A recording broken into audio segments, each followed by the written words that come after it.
shadows of the past, as from a faded tapestry of time's procession, slow and vast, I step to bid you bear with me, the while your fancy I engage, to look upon another age. An age when on the human tide the plumed wave of chivalry rose to its summit, sweeping wide across a nation's mighty sea. France never shone a brighter power than in this high, romantic hour. So come with me to France of old, to fiery days when hearts beat high, when blood was young and hate was bold, and sword crossed sword to do or die. For love and honor gloried then, and friendship reached its peak with men. Friends were friends in those brave days. Athos, Porthos, Aramis, aye, graved our hearts with a mystic phrase, bound our lives with a mystic tie. Come, stir your soul with our ringing call of all for one, and one for all. Come on, come on, come on!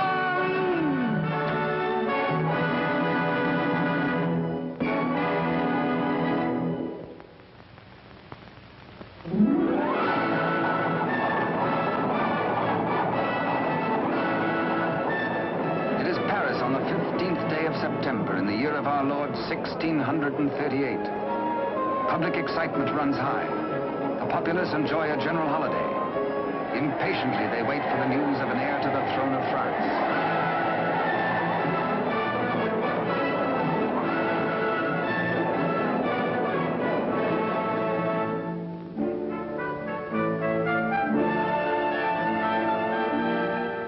His Majesty Louis XIII, King of France. Maintaining his royal authority through the wits of others, he is himself weak and vain and lives in the oily smiles of a small circle of favorites. But the court is alive with intrigue. There are parties within parties, conspiracies beyond conspiracies, plots and counterplots.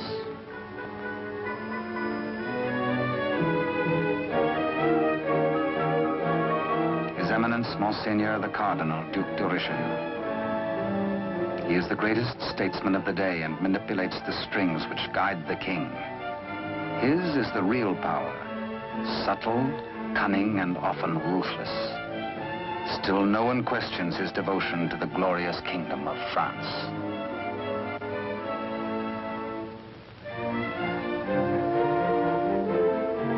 On this auspicious morning, the king pays a state visit to his queen. It is the custom for the sovereign and his courtiers to attend the expectant royal mother until his child is born.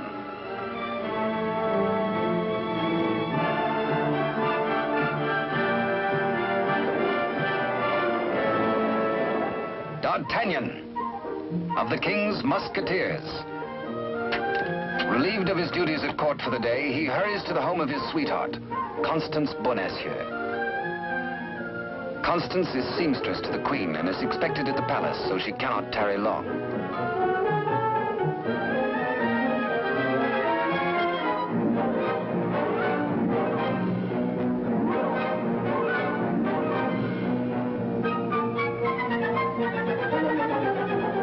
Even the most eager lover, by error, can sometimes kiss a miss, or miss a kiss.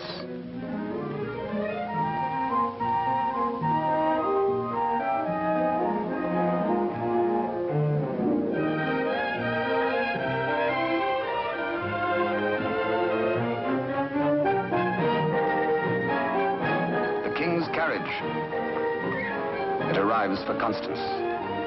She carries an infant's layette in a crocheted basket for the queen. One kiss, one caress.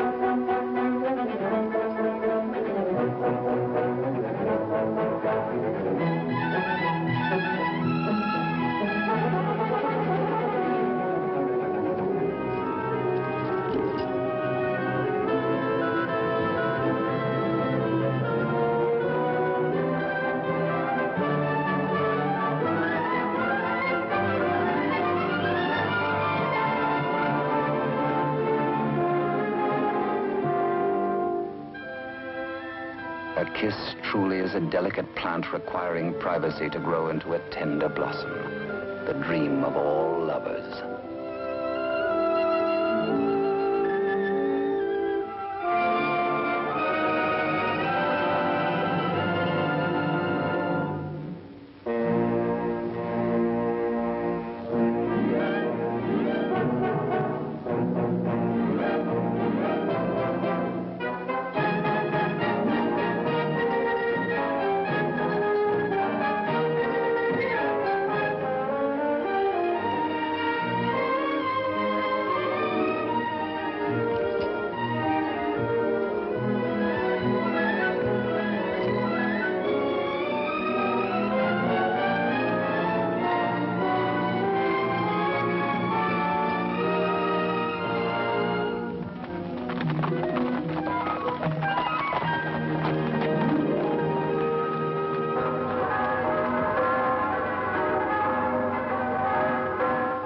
The Cathedral of Notre Dame remind D'Artagnan of his friend and fellow musketeer, Aramis. He might be in danger. Aramis had threatened to continue his flirtations with the pretty owner of a roving, provocative eye, who unfortunately is married to an officer in the Cardinal's Guards. The guardsman naturally resents these attentions from this musketeer, but is restrained. Has not the Cardinal forbidden these duels with the King's Musketeers? Hola! Famous battle cry of the Musketeers. Instant help comes from the most fearsome steel in the kingdom. Huge Porthos, brave, strong, a King's Musketeer. And Musketeer Athos, gentle Athos, yet a deadly swordsman is able to kill with his left hand as with the right.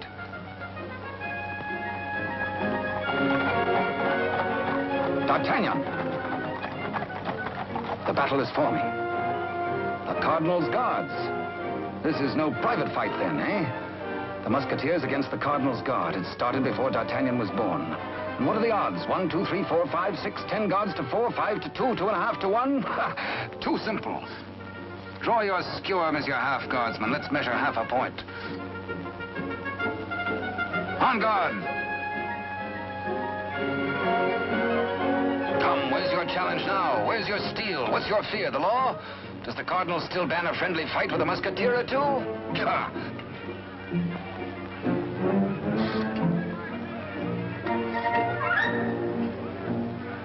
Porthos, as always, is thirsty. He has capacity. D'Artagnan, with his quicker eye, has a more bountiful drinking source.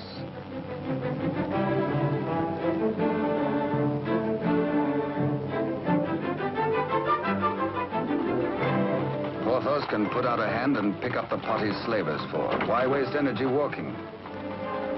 Come, driver, come inside with us.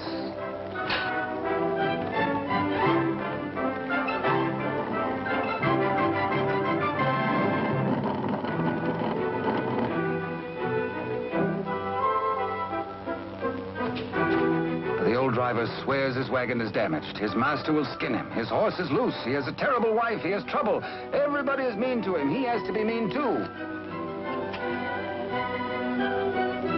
Ha-ha! Now, take your temper out on me, good friend. Now, feel better? Now we can talk. I'll win you the price of your horse and more. Come, guardsman, I challenge you to game. This is not forbidden you.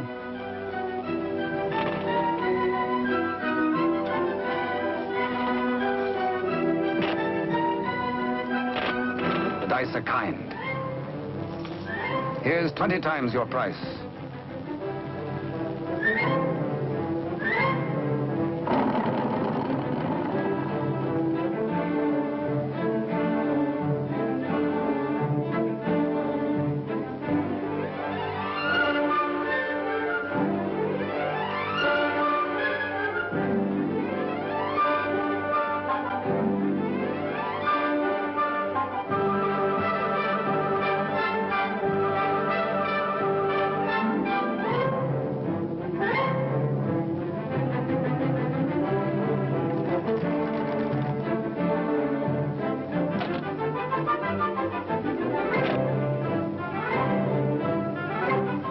Riding high, D'Artagnan returns to the dice game.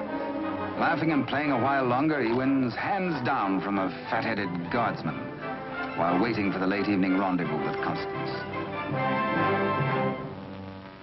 Porthos, too, has women on his mind.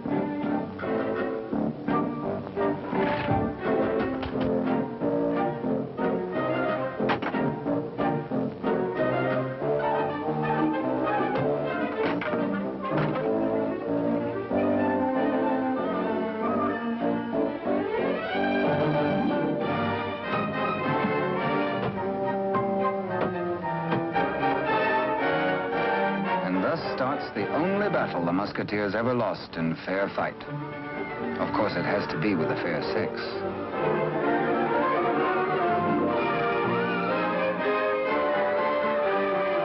For the first time in his life, a panic-stricken Porthos screams a terrified, "Hola!" Athos hears him. Aramis springs bravely to the side of his comrades, and they flee together. But D'Artagnan hears only the pounding of a lover's heart. As the flood of battle at last sweeps close to him, he leaps to meet the foe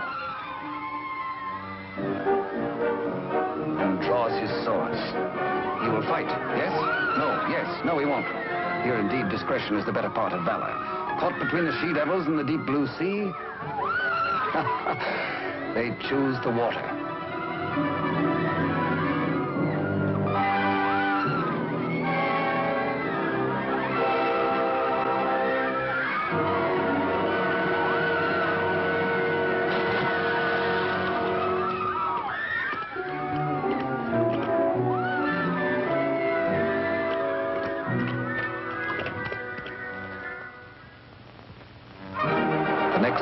The city is in ferment.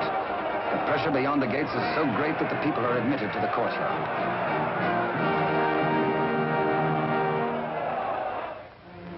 Adjoining the Queen's apartment, Constance prepares the layette.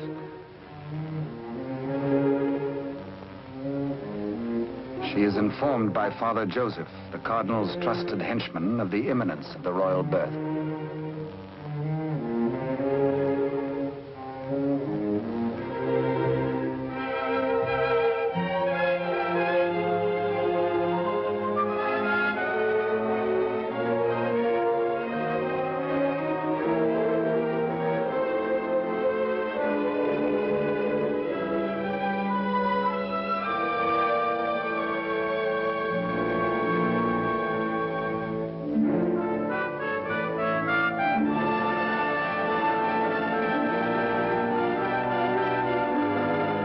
And so a prince is born to France, one day to become Louis XIV.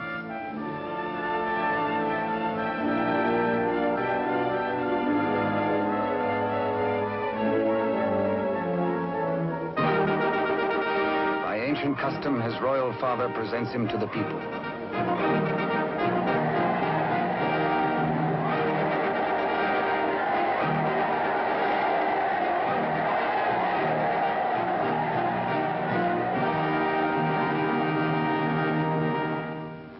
But in the Queen's bedroom, another cry is heard. One of those rare turns of destiny. And Constance is the first to warn the tired, dozing midwife.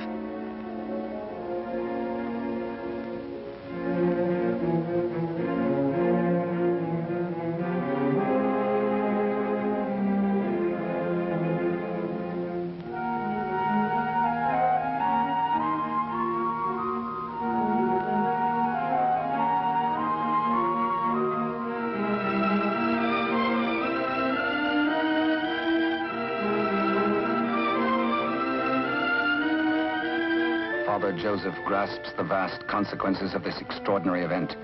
This news must be conveyed discreetly to Cardinal Richelieu before it gets abroad. He writes a message inside the wrapper of some medicine. He intends it for the Cardinal's eyes alone.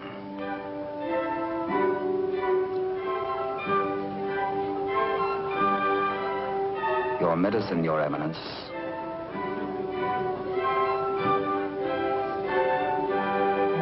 Duke de Rochefort, conniving head of the most powerful faction in court, working always in self-interest against the king and cardinal, pretending loyalty to both.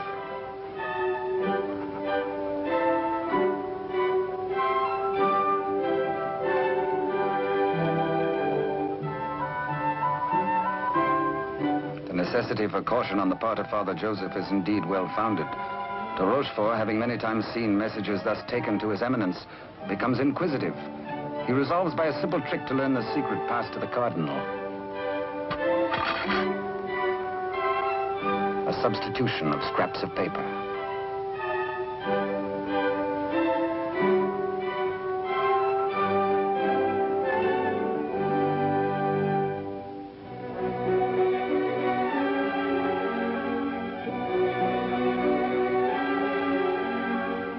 Cardinal realizes that enemies of the regime can do irreparable damage. 2 heirs to the throne. 2 rival parties of courtiers. More quarrels, more bloodshed. Poor France, helpless, torn between 2 factions. The secret of the twins must indeed be forever guarded if France is to have peace, and if he, the Cardinal, is to retain his power.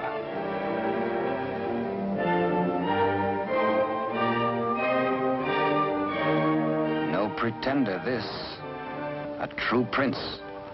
De Rochefort sees an opportunity. Father Joseph is instructed to prepare for a long voyage.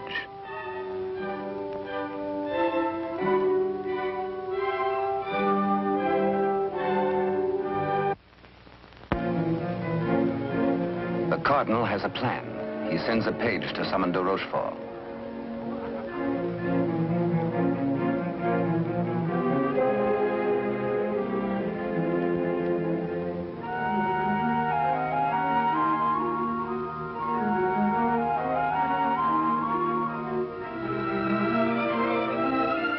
Aware that Constance shares possession of a great secret, one so sacred it might well spell the future of France, the Cardinal charges her to keep her lips sealed.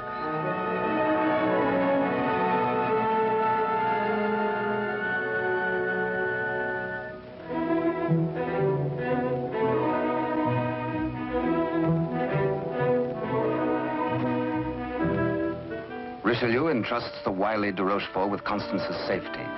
She must not be permitted to see anyone until further notice. The Cardinal is not at liberty to tell his reasons, but de Rochefort is making his own plans.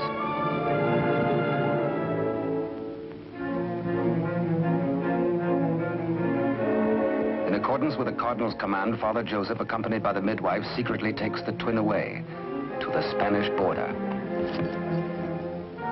The child shall be raised as a commoner with no knowledge of his royal birth.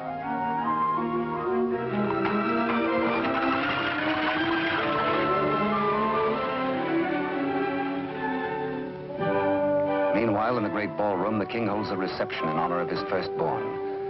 Had he known the cradle should have held 2 sons, he might have been less self-satisfied with the Cardinal's congratulations.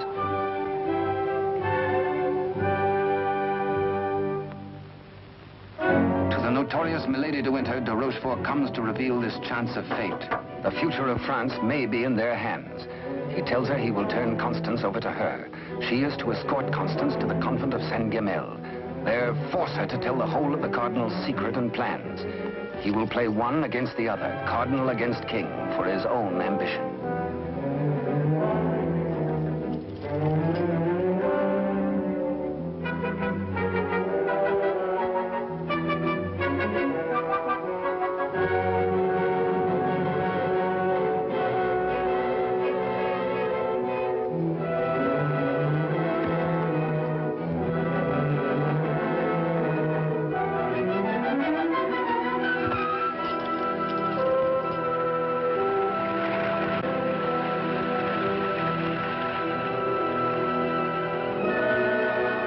Constance to be... One of the chair carriers runs with the news to the Musketeers' barracks.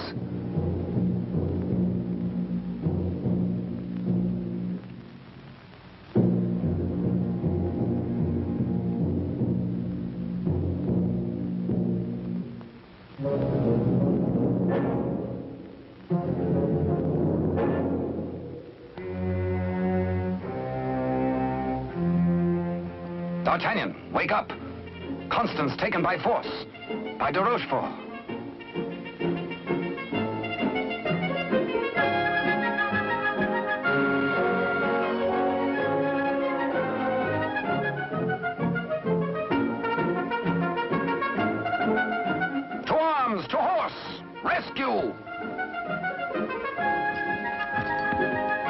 All for one and one for all.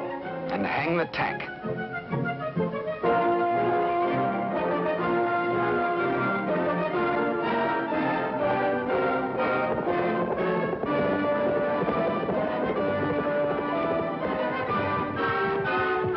The wily cheat is in no mood to cross steel with this angry Gascon bent on justice.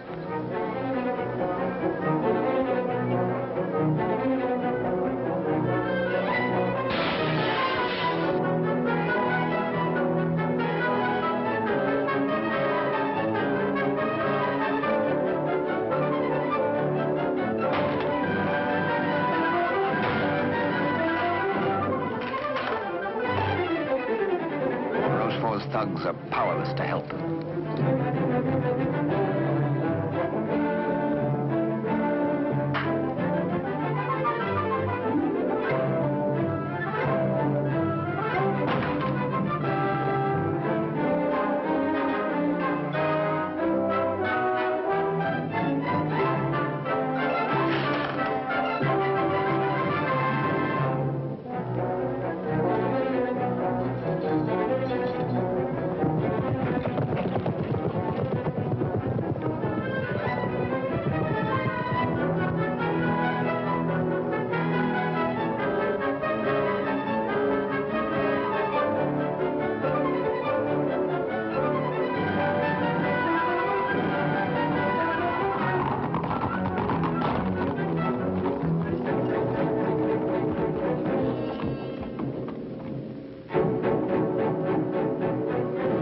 Rochefort is stubborn. He will not talk. He has to be persuaded.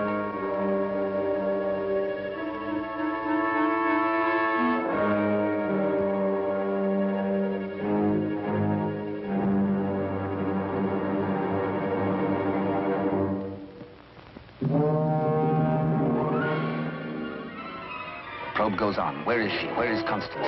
Talk or fall 200 feet to the bottom of the well. Talk or die.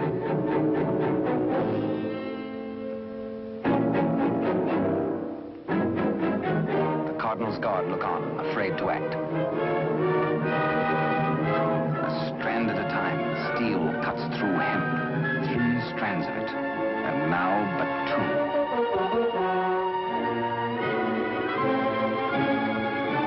Now 1.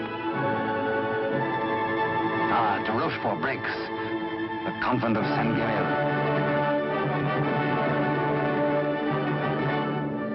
To the rescue!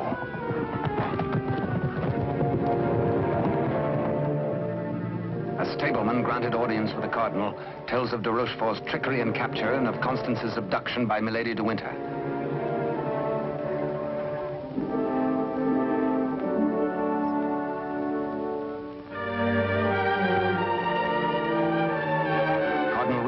Escort reached the well to confront the Duke.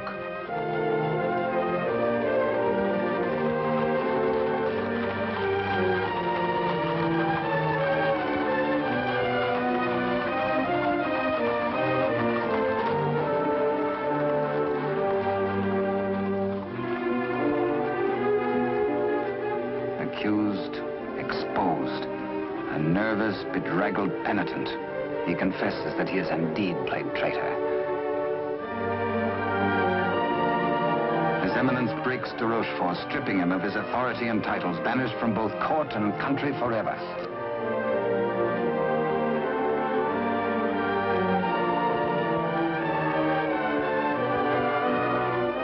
Fearing for the safety of Constance, the Cardinal speeds in pursuit of Milady de Winter.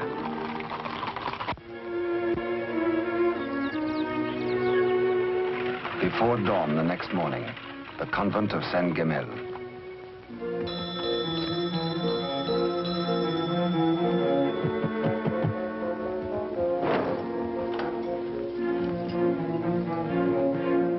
Milady de Winter assures the unsuspecting nuns her prisoner is an enemy of the state, to be confined to the convent on orders of the Cardinal.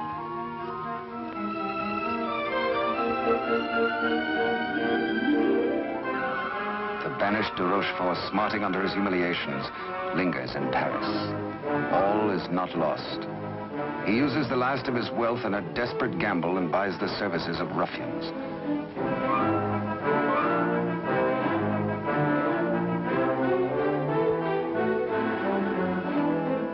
Pursue the cardinal and assassinate him. Next, find D'Artagnan and his 3 musketeer friends and put them to the sword.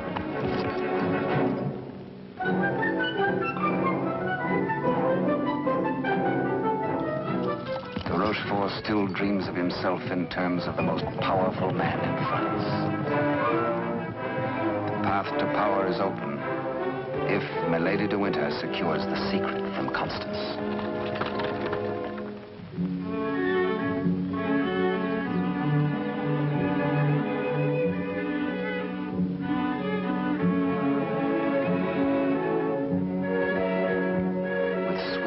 And honeyed entreaties, the unscrupulous Milady de Winter seeks to cajole Constance into telling all she knows.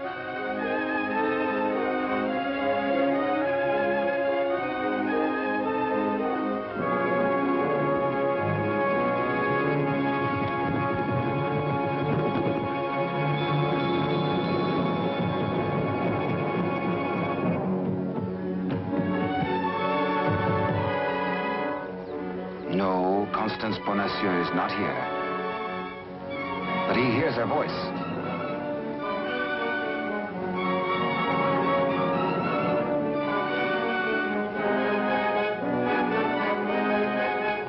Hola!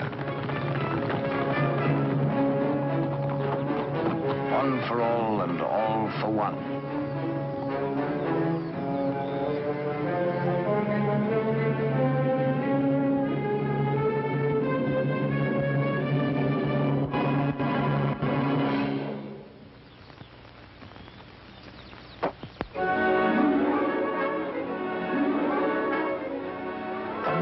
Public criminal, burnt by a branding iron into her flesh, a sign to all.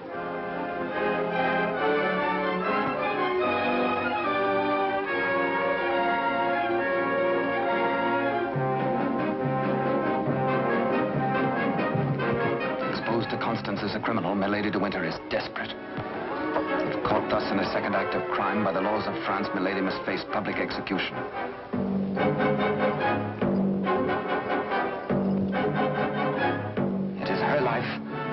Or that of Constance.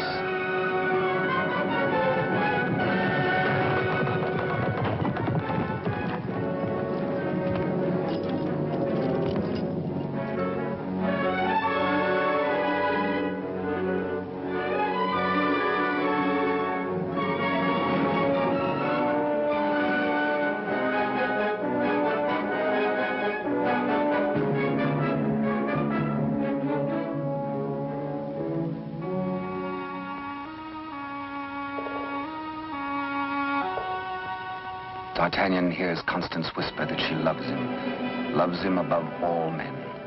And then she murmurs 3 words, the other one, the other one.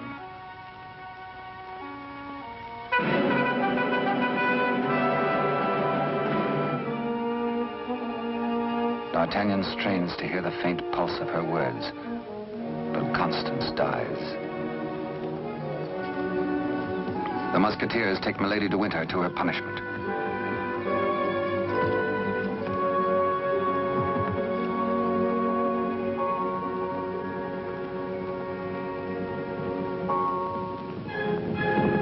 His Eminence the Cardinal has traveled through the night.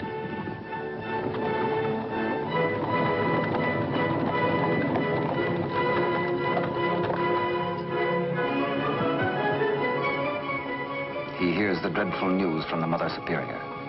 Constance is dead.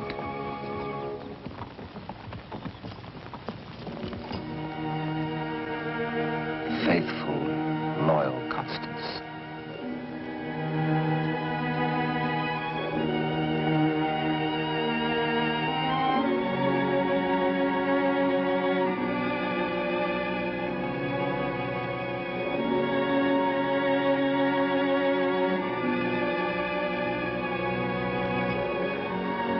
Arrest the murderess, Milady de Winter, and all in concert with her.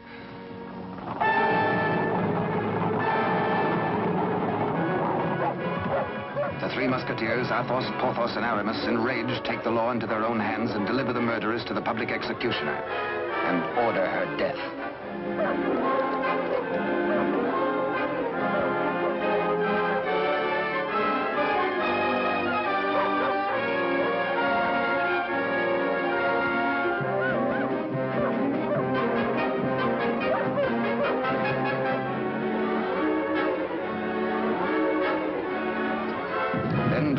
Cutthroats close in on the Cardinal's troop.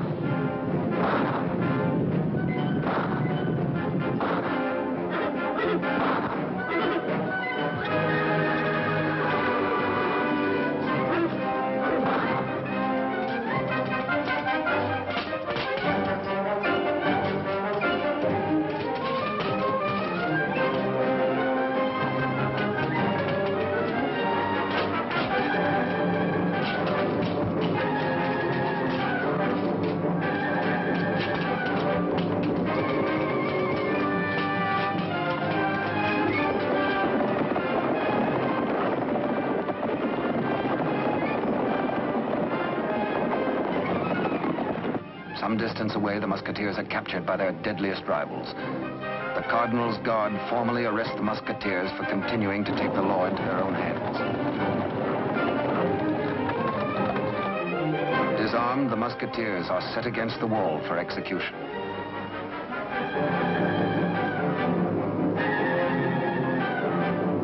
Your guards would take the lives of my friends. Single-handed, they shall have revenge. The Cardinal asks a moment to ponder. Constance dead. A murderess executed. Enough blood has been shed. Now this strife twixt musketeer and guard shall end.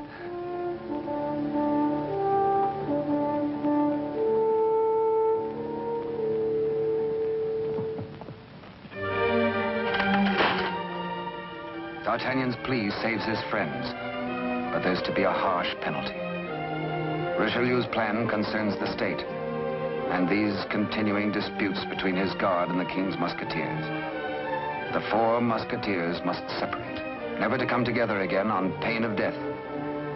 His judgment, oh, a sorry day. The musketeers are banished, each to his own province, never to visit Paris again, nor set foot beyond the bounds of his own fields.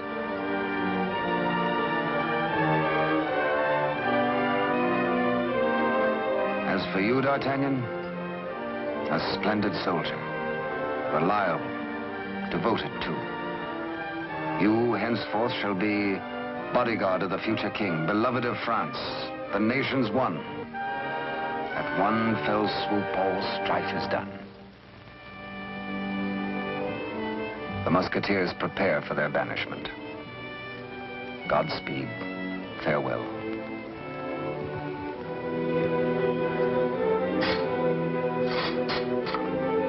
Eternal friendship, it shall not pall.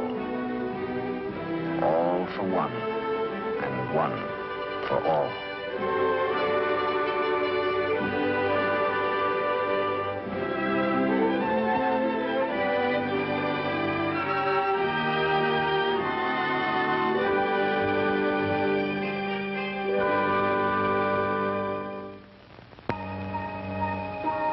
"5 years have passed. France is at peace. The infant prince grows to boyhood.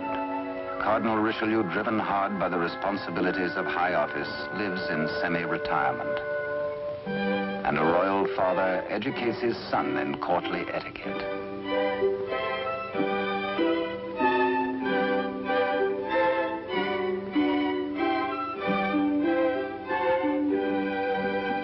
In failing health, His Eminence lives in hourly expectation of death, troubled by word that the second twin bears an identical likeness to the heir.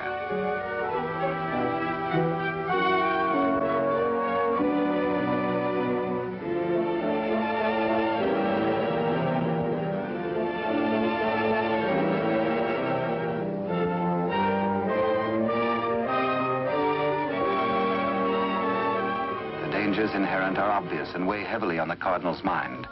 He decides he must protect the prince somehow. His Eminence provides that the rightful twin may always be identified from the other. With the aid of the court jeweler, he caused a gold doubloon to be broken. The smaller piece hangs on a chain around the throat of the infant prince. And its mate he places about the neck of Captain D'Artagnan.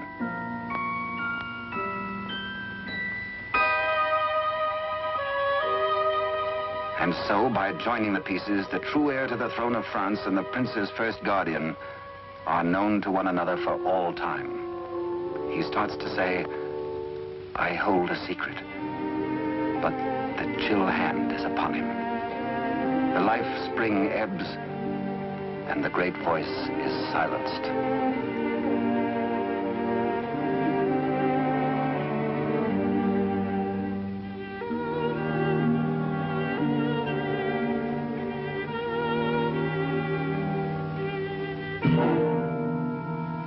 A great statesman passes into history. The church loses a noble servant, and the ship of state is without its pilot. What was this secret that Richelieu and Constance shared? The other one.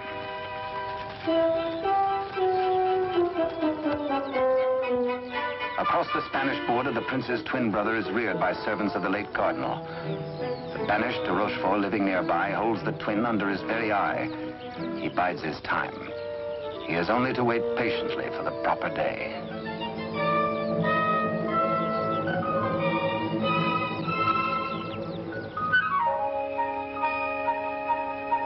Upon the death of Louis XIII, the heir to the throne, or the Dauphin as he was called, became France's King Louis XIV. Both he and his twin had grown to manhood.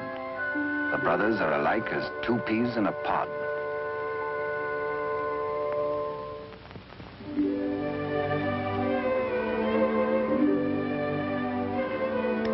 Years have passed and more since Richelieu bent his iron will to break the bonds that held us four. But Porthos, Athos, Aramis, I will ride once more. Once more we'll heed the clarion call of all for one and one for all.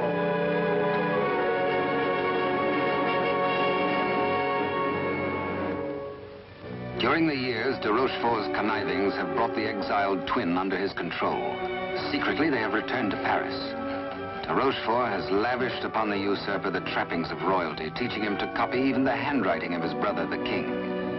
Yet the quality of the spirit so generous in the king is replaced in the brother by hatred and viciousness.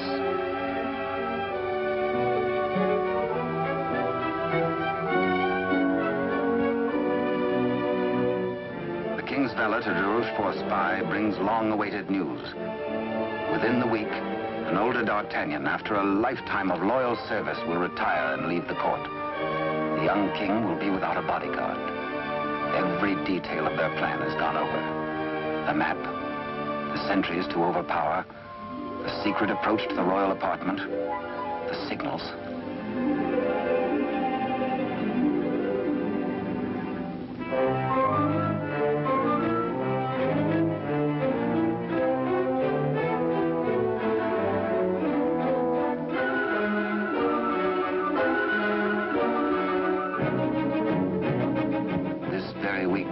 Tells the pretender, you will be His Majesty Louis XIV, King of France.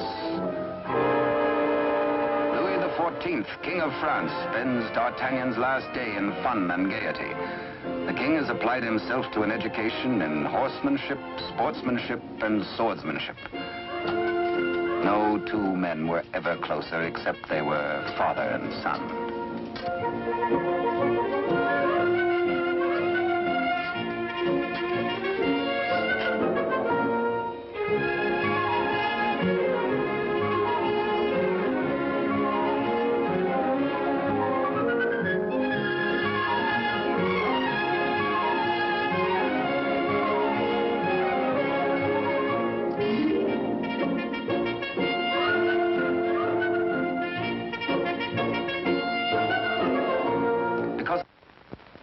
Early, D'Artagnan enters the royal bedchamber to bid the king goodbye.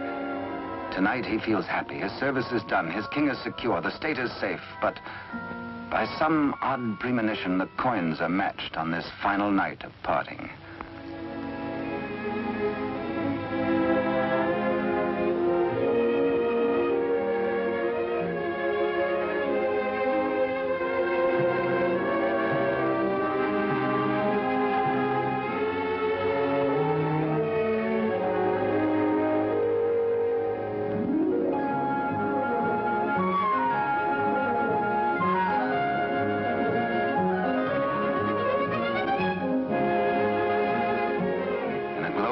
happy memories of a delightful evening with the king, Captain D'Artagnan arrives outside his lodging and is amazed to find himself beset by ruffians. Angrily, the Gascon plans his battle. First, he deals with the dagger man decoy, sticks him with his own blade, throws the man's cape to the edge of an open sewer, places his own cape over the decoy's body and fires his own pistol. Aye, up. On to the balcony.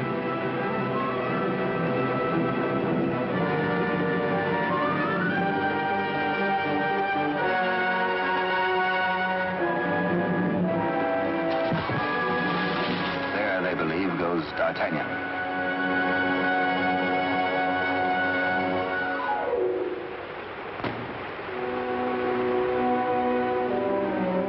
Thoughtful D'Artagnan returns to his lodging. For a peaceful man to be waylaid on a city street is something new. He had spent the evening with his king. He reflects, has the palace discipline been slackening too? Sentries were not where they should have been. His soldierly heart is disturbed for the safety of his king.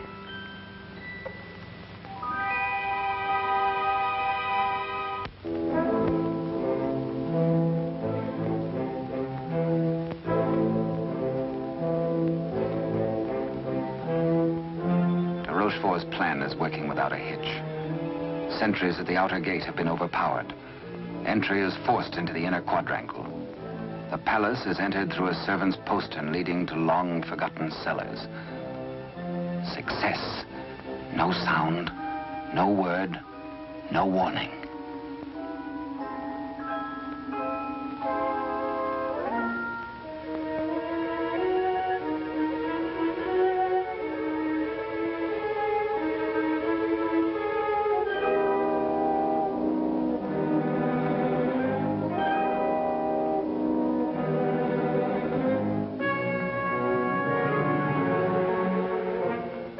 The pretender waits impatiently below for the deed which will make him king.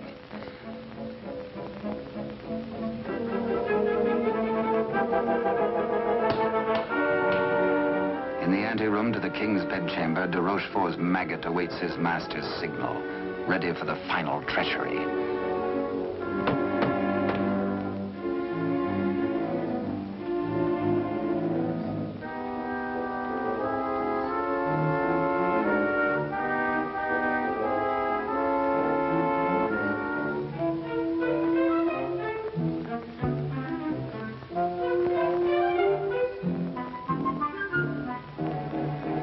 And a little after 11 o'clock on this fateful night, in one tragic moment, France loses her rightful king.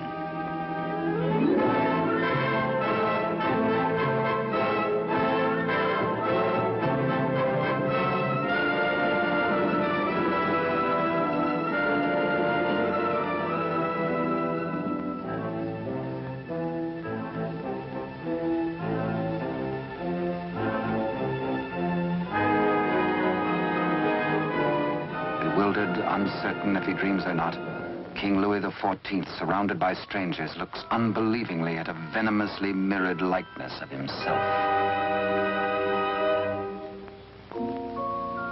The usurper watches his royal brother with a lifetime of hate. De Rochefort's plans have been cleverly checked and double-checked. He means to hold the true king a prisoner as a threat over the head of the usurper should he rebel against his commands. At de Rochefort's order, his cohorts strip the king of his night attire and in exchange dress him in the usurper's clothes.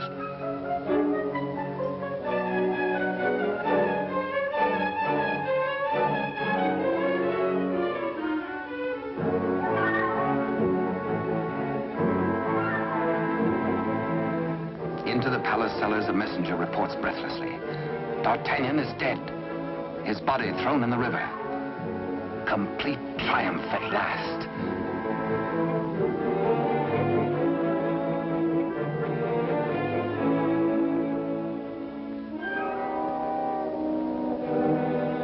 An iron mask, an invention of the devil. An iron mask, a prison within a prison, is placed over the head of the rightful King Louis XIV and locked at the neck, his countenance concealed from all men.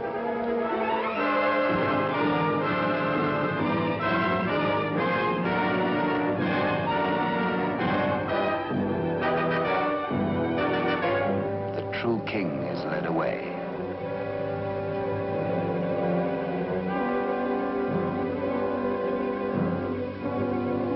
In the quiet of the royal apartments, the true king's bed is occupied by the usurper. Trusted servitors have been spirited away. The twins' lackeys have replaced them.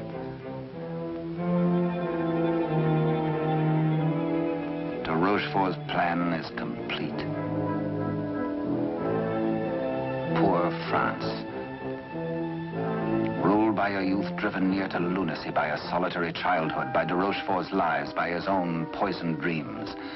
Truly a madman.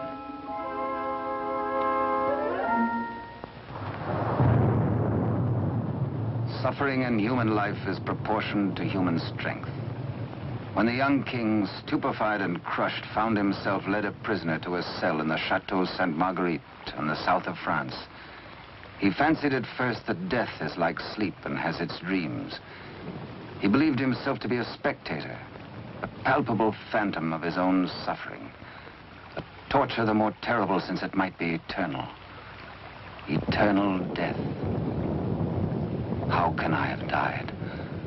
I am a king, yet not a king, enthroned upon a funereal couch. No, no, dear God, do not punish me who have done nothing. Why am I thus punished? Like a cloak, the chill of the dungeon falls upon his shoulders. So dwells the real Louis XIV in a living hell to remain thus the rest of his days.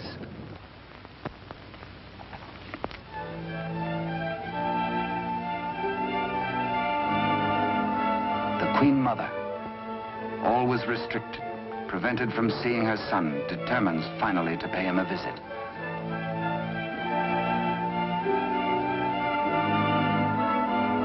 In place of the affectionate and courtly Louis XIV, to her horror, she finds herself repulsed.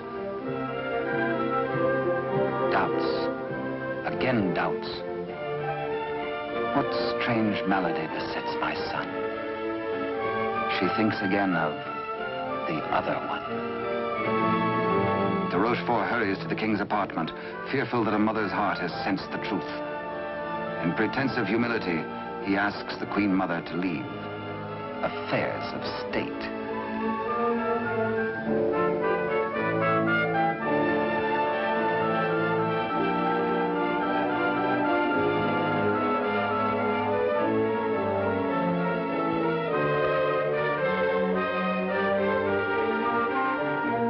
De Rochefort is determined. This shall not happen again, and whispers death.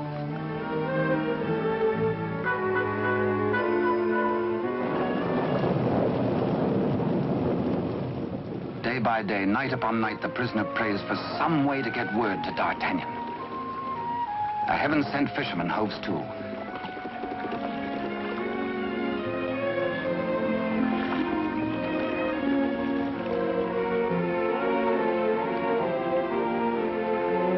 He finishes scratching a message into pewter, and as all good prayers must be, his prayer is answered.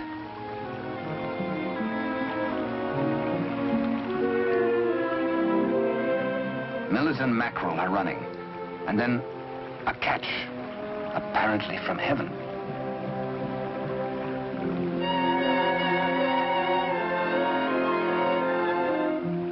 The fisherman reads the name of D'Artagnan, the idol of the nation. A written word, a beloved name, an urgent message. He, a patriot, needs no urging.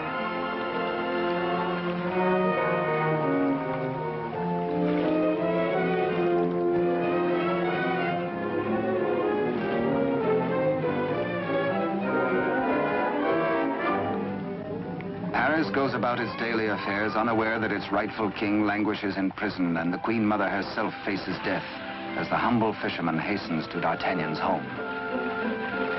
D'Artagnan stays on in Paris, and to his hurt amazement continually finds himself barred from the court.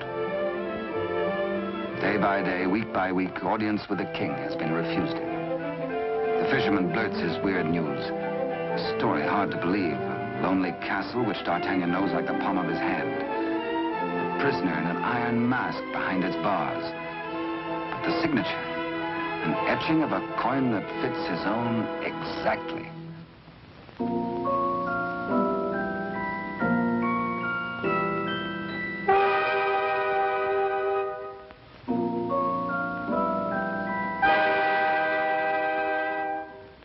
Come, friend, eat and drink.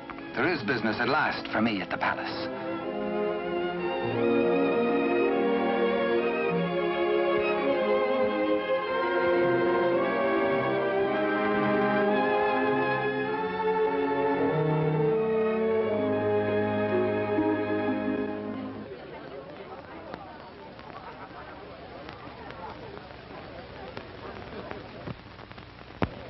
Threading his way through the perfumed route of the court's chattering idlers, D'Artagnan finds himself a stranger in a strange atmosphere.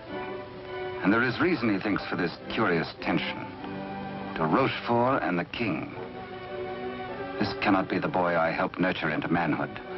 This is not the face of my king. Those are not his hands that risked neither parried steel nor engaged a point. What's been happening at court? De Rochefort's back in favor, a disgraced exile once more sporting about the throne room in the king's presence.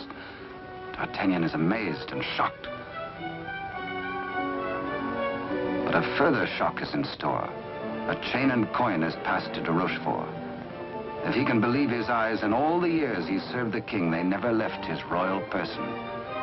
He overhears a snatch of conversation. The other one. And suddenly he hears the dying voice of Constance. The other one. The other one.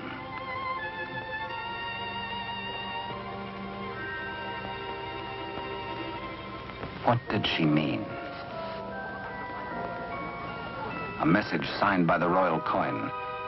A king, not a king. And a court alive with known traitors. D'Artagnan smells a rat. But a rat has seen him and gives warning. The palace guards are alerted, and all exits barred.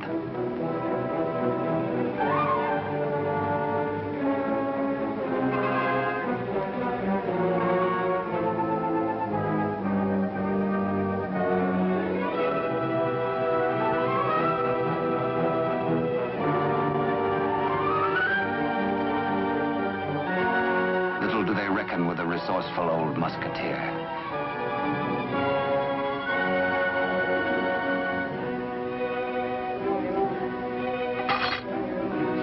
D'Artagnan orders a king's loyal troop to be hurried to meet him at the Chateau Sainte Marguerite. Couriers are to be dispatched to his old friends, the three musketeers, Athos, Porthos, and Aramis. To arms, musketeers! Your king has need of you. One for all. And all for one. The jig is up. D'Artagnan lives and knows. There's pewter plate. Perhaps even now he has reached the prison gate.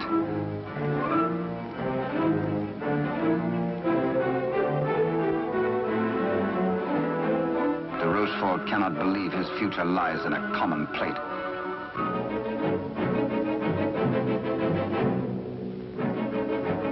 Quickly, he resolves to end all doubts. He decides to ride at the head of his troops to prevent any attempt to free the king.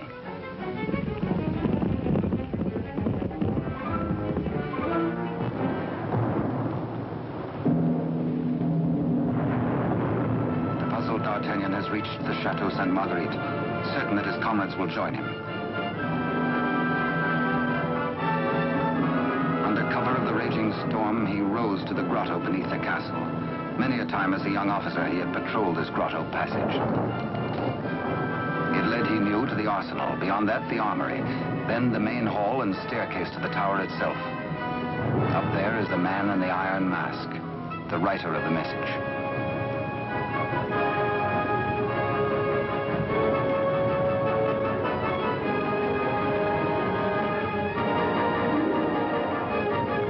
Astonishment, D'Artagnan finds the entrance to the arsenal is newly walled.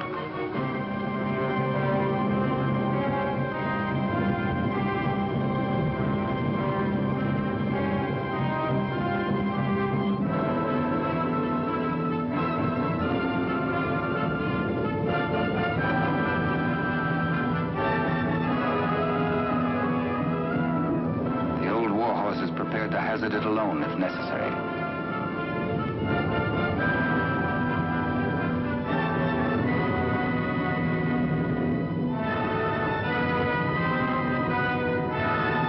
The fisherman returns to the opposite bank to await the arrival of help.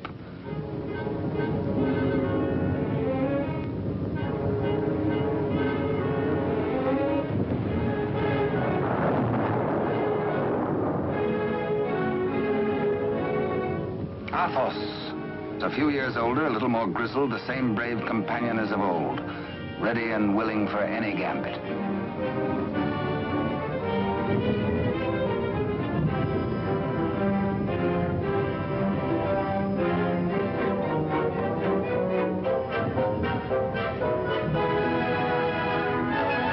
And now Aramis.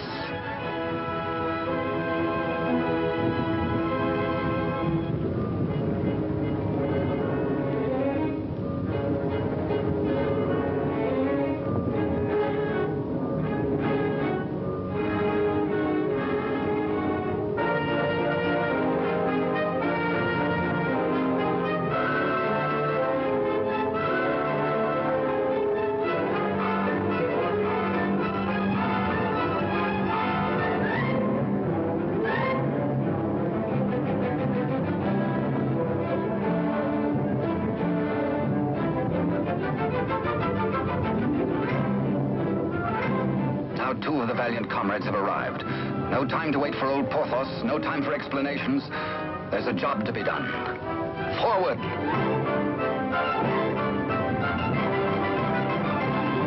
Through the racks of gunpowder barrels to the main hall, and the tower staircase itself.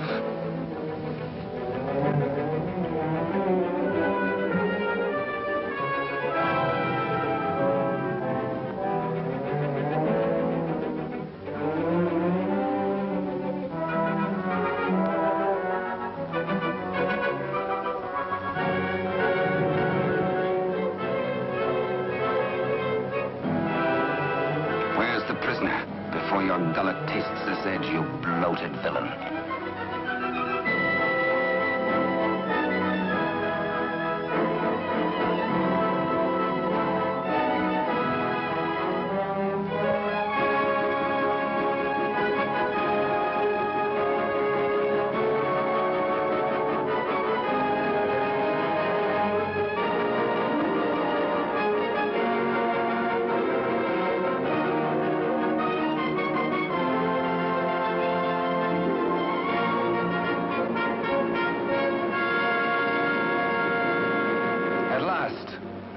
D'Artagnan knows the voice.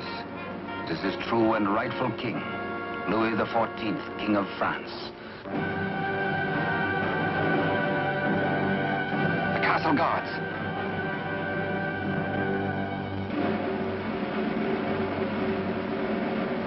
The challenge is met. Hola! The musketeers fight together again.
more eager on that account, and thirsty as much for the sight of his companions as for a little drop of blood.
All for one and one for all.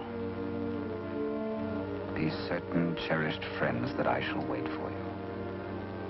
What good times we had together, eh?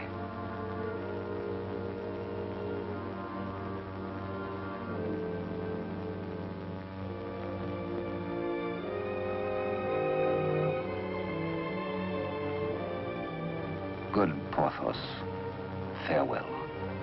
You died as you lived, for love of country, in the service of your king.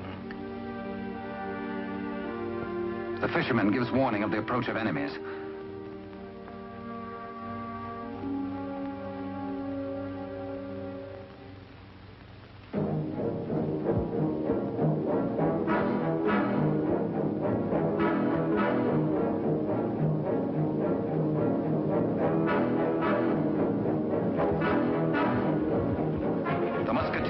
The king and gallop off to Paris.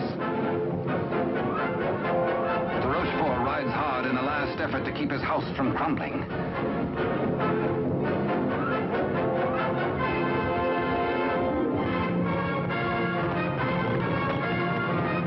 The odds are 10 to 1.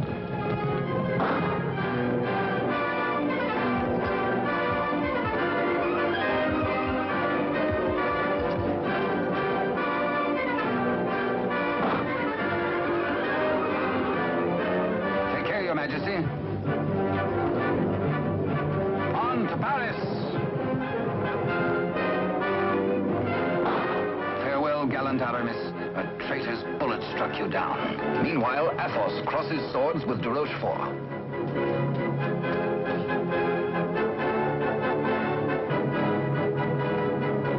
But at the highest price of all, Athos joins his comrades.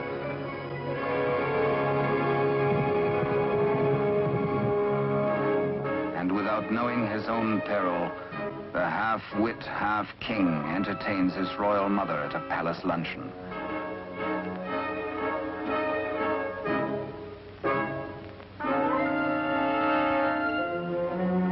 Cunningly, he says, a private matter.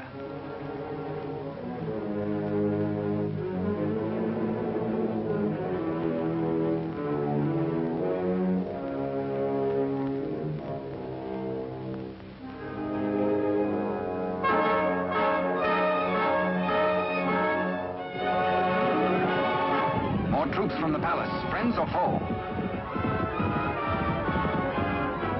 Friends. D'Artagnan breathes relief. The king is safe. God save the king!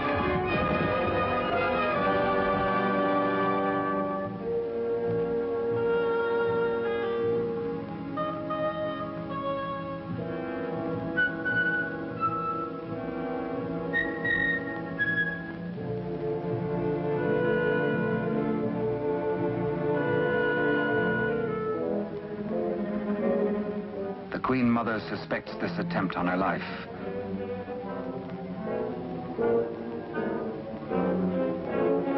The witch's brew, a subtle poison already responsible for many an agonizing death.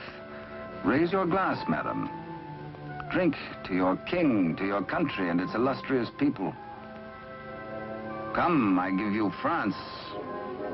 Dare she refuse? It is the edict of her son, the king.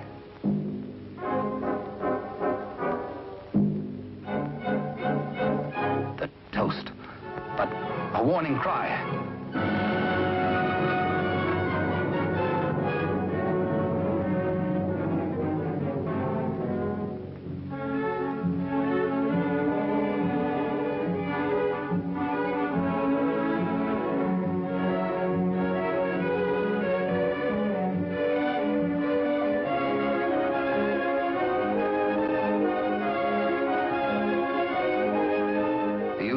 Finally gets his rightful crown. To Rochefort's own damnable invention, the Iron Mask. His to the end of his days.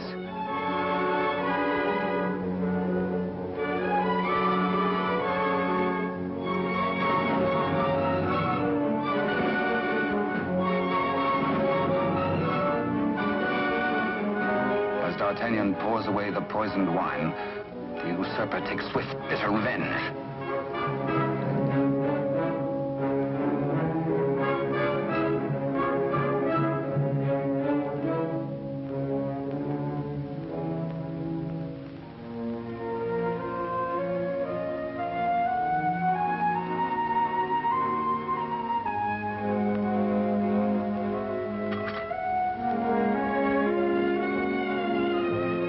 D'Artagnan knows himself mortally wounded, but allows no sign to mar the happiness of his king.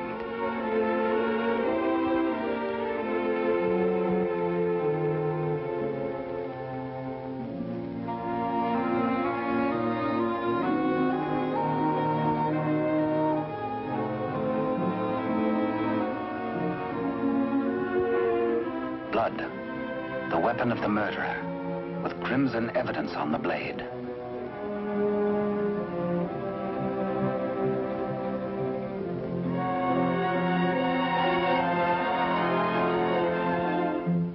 Grateful Louis looks for Captain D'Artagnan to honor him with the baton of a Marshal of France. But where is the Musketeer?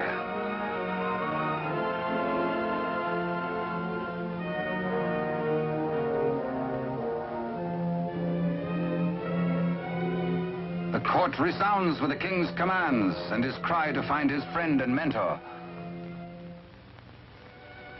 What a man may think when he knows of the approach of death is secret between himself and his maker. Perhaps the gallant Musketeer thinks most of his lost love, Constance, and of all the tender, lonely years kept warm by her memory. He dies in hope of faith that she might welcome him, that once again they might be one. How can they die, these bright ones? How may such energy, once released, be prisoned by earth or stone or grave? We die as we lived, say they, with life. And with life, how can there be death? Only remember us. Only open a little book and we shall always be with you. To ride a fine horse, or to cross a sharp blade, or carouse with a barrel, or dally with a maid. Come one, come all.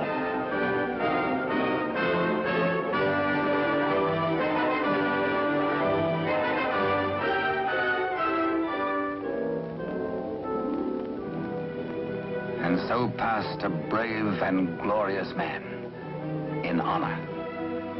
Only think, and we live again. We live forever. For with us, now as ever, it's one for all, and all for one. And thus it was in France of old, in fiery days when hearts beat high, when blood was young and hate was bold, and sword crossed sword to do or die. For love and honor gloried then, when life was life, and men were men.